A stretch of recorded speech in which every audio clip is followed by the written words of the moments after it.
couple points on, I think it's horrifying to see any human being executed before the entire world because of social media.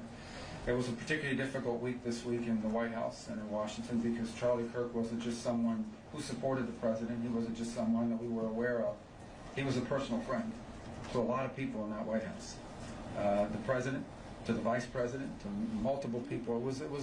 It was a combination, political assassination, but also death in the family type event, and it was shocking to a lot of people to see. Apart from the tragedy of it for him and for his family and for the nation, really, is the irony. Charlie was one of the few people out there that was actually engaging what we need more of, and that is debate and conversation among people with strong disagreements.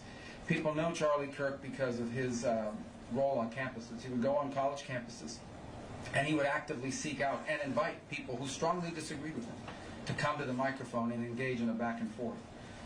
The alternative to the back and forth is to just attack each other. It's very easy to just do podcasts and just do interviews and give speeches where you attack the other side. It's much harder to engage people whose views are diametrically opposed to yours and engage them in a debate. And he did that. But he didn't just do that on college campuses, because that's what he was best known for. He did that online as well.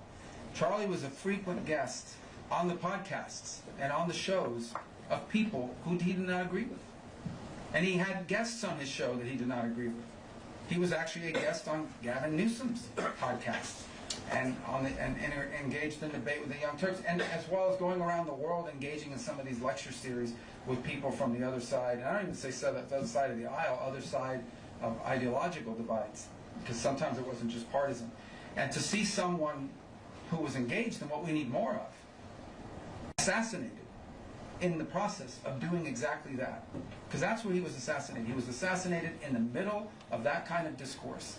I think was an effort not simply to silence Charlie's voice, but I think is an effort to intimidate and silence that kind of effort in America. And I think for the world, to engage in that kind of discourse with people you disagree with. And once a society loses the ability of people with strong disagreements to engage in discourse, then the only option you're left with is either silence or violence, neither one of which is acceptable. Both are very destructive. Subscribe to One India and never miss an update. Download the One India app now.